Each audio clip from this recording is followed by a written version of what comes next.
Chapter 8 Vigo Bay. The Atlantic, a vast sheet of water whose superficial area covers 25 millions of square miles, the length of which is 9,000 miles, with a mean breadth of 2,700. An ocean whose parallel winding shores embrace an immense circumference, watered by the largest rivers in the world, the St. Lawrence, the Mississippi, the Amazon, the La Plata, the Orinoco, the Niger, the Senegal, the Elbe, the Loire, and the Rhine, which carry water from the most civilized as well as from the most savage countries.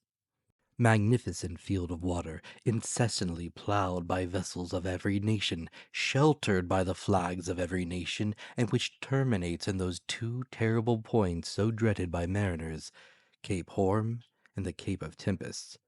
The Nautilus was piercing the water with its sharp spur after having accomplished nearly 10,000 leagues in 3 months and a half, a distance greater than the great circle of the earth. Where were we going now, and what was reserved for the future? The Nautilus, leaving the Straits of Gibraltar, had gone far out. It returned to the surface of the waves, and our daily walks on the platform were restored to us. I mounted at once, accompanied by Ned Land and counsel. At a distance of about 12 miles, Cape St. Vincent was dimly to be seen, forming the southwestern point of the Spanish peninsula. A strong southerly gale was blowing. The sea was swollen and billowy. It made the Nautilus rock violently. It was almost impossible to keep one's foot on the platform, which the heavy rolls of the sea beat over every instant. So we descended after inhaling some mouthfuls of fresh air. I returned to my room, Counsel to his cabin, but the Canadian, with a preoccupied air, followed me. Our rapid passage across the Mediterranean had not allowed him to put his project into execution, and he could not help showing his disappointment. When the door of the room was shut, he sat down and looked at me silently. "Friend Ned," said "I understand you, but you cannot reproach yourself. To have attempted to leave the Nautilus under the circumstances would have been folly." Ned Land did not answer. His compressed lips and frowning brow showed with him the violent possession this fixed idea had taken of his mind. "Let us see," I continued. "We need not despair yet. We are going up the coast of Portugal again. France and England are not far off, where we can easily find refuge. Now, if the Nautilus, on leaving the Straits of Gibraltar, had gone to the south, if it had carried us towards regions where there were no continents, I should share your uneasiness. But we know now that Captain Nemo does not fly from civilized seas, and in some days I think you can act with security." Ned Land still looked at me fixedly. At length his fixed lips parted, and he said, "It's for tonight." I drew myself up suddenly. I was, I admit, little prepared for this communication. I wanted to answer the Canadian, but words would not come. "We agreed to wait for an opportunity," continued Ned Land, "and the opportunity has arrived. This night we shall be but a few miles from the Spanish coast. It is cloudy, the wind blows freely. I have your word, Monsieur Aronnax, and I rely upon you." As I was silent, the Canadian approached me. "Tonight, at 9 o'clock," said he. "I've warned counsel. At that moment, Captain Nemo will be shut up in his room, probably in bed. Neither the engineers nor the ship's crew can see us. Counsel and I will gain the central staircase, and you, Monsieur Renaud, will remain in the library, 2 steps from us, waiting for my signal. The oars, the mast, and the sail are in the canoe. I have even succeeded in getting some provisions. I procured us an English wrench to unfasten the bolts which attach it to the shell of the Nautilus, so all is ready till tonight." "The sea is bad." "That I allow," replied the Canadian, "but we must risk that. Liberty is worth paying for. Besides, the boat is strong, and a few miles with a fair wind to carry us is no great thing. Who knows but by tomorrow we may be 100 leagues away? Let circumstances only favor us, and by 10 or 11 o'clock we shall have landed on some spot of terra firma, alive or dead. But adieu, now till tonight." With these words the Canadian withdrew, leaving me almost dumb. I had imagined that the chance gone, I should have time to reflect and discuss the matter.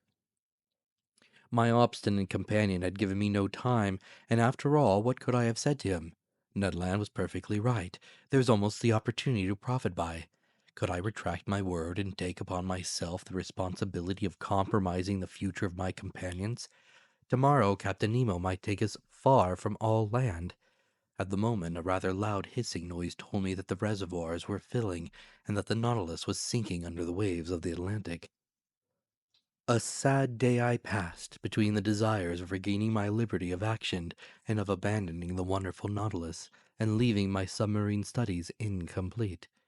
What dreadful hours I passed thus, sometimes seeing myself and companions safely landed, sometimes wishing, in spite of my reason, that some unforeseen circumstance would prevent the realization of Ned Land's project. Twice I went to the saloon. I wished to console the compass. I wished to see if the direction the Nautilus was taking was bringing us nearer or taking us farther from the coast. But no, the Nautilus kept in Portuguese waters. I must therefore take my part and prepare to flight. My luggage was not heavy, my notes nothing more. As to Captain Nemo, I asked myself what he would think of our escape, what trouble, what wrong it might cause him, and what he might do in case of its discovery or failure. Certainly I had no cause to complain of him. On the contrary, never was hospitality freer than his. In leaving him I could not be taxed with ingratitude. No oath bound us to him. It was on the strength of circumstances he relied, and not upon our word to fix us for ever. I had not seen the captain since our visit to the island of Santorin. Would chance bring me to his presence before our departure? I wished it, and I feared it at the same time. I listened if I could hear him walking the room contiguous to mine. No sound reached my ear. I felt an unbearable uneasiness. The day of waiting seemed eternal. Hours struck too slowly to keep pace with my impatience. My dinner was served in my room as usual. I ate but little. I was too preoccupied. I left the table at 7 o'clock. 120 minutes, I counted them, still separated me from the moment in which I was to join Ned Land. My agitation redoubled. My pulse beat violently. I could not remain quiet. I went and came, hoping to calm my troubled spirit by constant movement. The idea of failure in our bold enterprise was the least painful of my anxieties, but the thought of seeing our project discovered before leaving the Nautilus, of being brought before Captain Nemo, irritated, or what was worse, saddened at my desertion, made my heart beat. I wanted to see the saloon for the last time. I descended the stairs and arrived in the museum, where I had passed so many useful and agreeable hours. I looked at its riches, all its treasures, like a man on the eve of an eternal exile, who was leaving never to return. These wonders of nature, these masterpieces of art, amongst which for so many days my life had been concentrated, I was going to abandon them forever. I should like to have taken a last look through the windows of the saloon into the waters of the Atlantic, but the panels were hermetically closed, and a cloak of steel separated me from that ocean which I had not yet explored. In passing through the saloon, I came near the door let into the angle which opened into the captain's room. To my great surprise, this door was ajar. I drew back involuntarily. If Captain Nemo should be in his room, he could see me. But hearing no sound, I drew nearer. The room was deserted. I pushed open the door and took some steps forward. Still the same monk-like severity of aspect. Suddenly the clock struck 8. The first beat of the hammer on the bell awoke me from my dreams. I trembled as if an invisible eye had plunged into my most secret thoughts, and I hurried from the room. There my eye fell upon the compass. Our course was still north, the log indicating moderate speed, the manometer a depth at about 60 feet. I returned to my room, clothed myself warmly, sea boots, an otterskin cap, a great coat of byssus lined with sealskins. I was ready, I was waiting. The vibration of the screw alone broke the deep silence which reigned on board. I listened attentively. Would no loud voice suddenly inform me that Ned Land had been surprised in his projected flight? A mortal dread hung over me, and I vainly tried to regain my accustomed coolness. At a few minutes to 9 I put my ear to the captain's door. No noise. I left my room and returned to the saloon, which was half in obscurity but deserted. I opened the door communicating with the library. The same insufficient light, the same solitude. I placed myself near the door leading to the central staircase, and there waited for Ned Land's signal. At that moment the trembling of the screw sensibly diminished, then it stopped entirely. The silence was now only disturbed by the beatings of my own heart. Suddenly a slight shock was felt, and I knew that the Nautilus had stopped at the bottom of the ocean. My uneasiness increased. The Canadian's signal did not come. I felt inclined to join Ned Land and beg of him to put off his attempt. I felt that we were not sailing under our usual conditions. At this moment the door of the large saloon opened, and Captain Nemo appeared.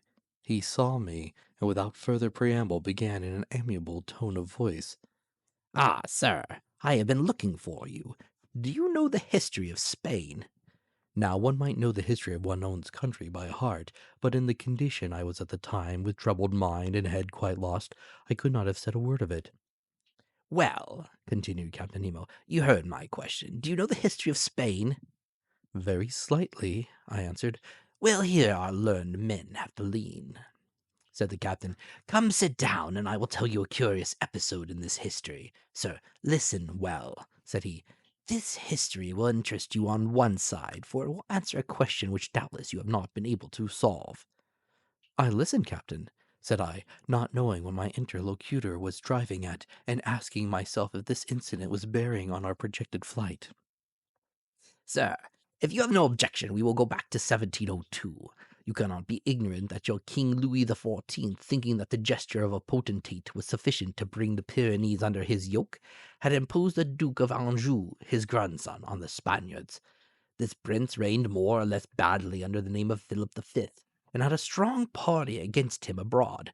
Indeed, the preceding year the royal house of Holland, Austria, and England had concluded a treaty of alliance at the Hague, with the intention of plucking the crown of Spain from the head of Philip V, and placing it on that of the Archduke, to whom they prematurely gave the title of Charles III. Spain must resist this coalition, but she was almost entirely unprovided with either soldiers or sailors. However, money would not fail them, provided that their galleons laden with gold and silver from America once entered their port. And about the end of 1702, they expected a rich convoy, which France was escorted with a fleet of 23 vessels, commanded by Admiral Chateau Renaud, for the ships of the coalition were already beating the Atlantic.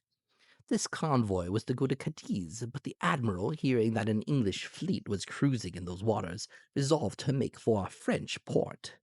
The Spanish commanders of the convoy objected to this decision. They wanted to be taken to a Spanish port, and if not to Cadiz, into Vigo Bay, situated on the northwest coast of Spain, and which was not blocked. Admiral Chateau Renaud had the rashness to obey this injunction, and the galleons entered Vigo Bay. Unfortunately, it formed an open road which could not be defended in any way. They must therefore hasten to unload the galleons before the arrival of the combined fleet, and time would not have failed them had not a miserable question of rivalry suddenly arisen. You are following the chain of events? Asked Captain Nemo. Perfectly, said I, not knowing the end proposed by this historical lesson. I will continue. This is what passed. The merchants of Cadiz had a privilege by which they had the right of receiving all merchandise coming from the West Indies. Now, to disembark these ingots at the port of Vigo was depriving them of their rights. They complained at Madrid, and obtained the consent of the weak-minded Philip that the convoy, without discharging its cargo, should remain sequestered in the roads of Vigo until the enemy had disappeared. But whilst coming to this decision on the 22nd of October, 1702, the English vessels arrived in Vigo Bay, when Admiral Chateau Renaud, in spite of inferior forces, fought bravely. But seeing that the treasure must fall into the enemy hands, he burnt and scuttled every galleon, which went to the bottom with their immense riches. Captain Nemo stopped. I admit I could not see yet why this history should interest me. Well, I asked. Well, Monsieur Aronnax, replied Captain Nemo, we are in that Vigo Bay, and it rests with yourself whether you will penetrate its mysteries. The captain rose, telling me to follow him. I had had time to recover. I obeyed. The saloon was dark, but through the transparent glass the waves were sparkling. I looked. For half a mile around the Nautilus the water seemed bathed in electric light. The sandy bottom was clean and bright. Some of the ship's crew in their diving dresses were clearing away half-rotten barrels and empty cases from the midst of the blackened wrecks. From these cases and from these barrels escaped ingots of gold and silver, cascades of piastres and jewels. The sand was heaped up with them. Laden with their precious booty, the men returned to the Nautilus, disposed of their burden, and went back to this inexhaustible fishery of gold and silver. I understood now. This was the scene of the battle of the 22nd of October, 1702. Here on this very spot the galleons laden for the Spanish government had sunk. Here Captain Nemo came, according to his wonts, to pack up those millions with which he burdened the Nautilus. It was for him and him alone America had given up her precious metals. He was heir direct, without anyone to share in those treasures torn from the Incas and from the conquered of Ferdinand Cortez. Did you know, sir, he asked, smiling, that the sea contained such riches? I knew, I answered, that the value money held in suspension in these waters at 2 millions. Doubtless, but to extract this money the expense would be greater than the profit. Here, on the contrary, I have but to pick up what man has lost, and not only in Vigo Bay, but in 1,000 other ports where shipwrecks had happened, and which are marked on my submarine map. Can you understand now the source of the millions I am worth? I understand, Captain, but allow me to tell you that in exploring Vigo Bay, you have only been beforehand with a rival society. And which? A society which has shared from the Spanish government the privilege of seeking those buried galleons. The shareholders are led on by the allurement of an enormous bounty, for they value these rich shipwrecks at 500 millions. 500 millions they were, answered Captain Nemo, but they are so no longer. Just so, said I, and a warning to those shareholders would be an act of charity, but who knows if it would be well received? What gamblers usually regret above all is less the loss of their money than of their foolish hope. After all, I pity them less than the thousands of unfortunates to whom so much riches well distributed would have been profitable, whilst for them they will forever barren. I had no sooner expressed this regret than I felt that it must have wounded Captain Nemo. Baron, he exclaimed with animation, do you think then, sir, that these riches are lost because I gathered them? Is it for myself alone, according to your idea, that I take the trouble to collect these treasures? Who told you that I did not make a good use of it? Do you think I am ignorant that there are suffering beings and oppressed races on this earth, miserable creatures to console, victims to revenge? Do you not understand? Captain Nemo stopped at these last words, regretting perhaps that he had spoken so much.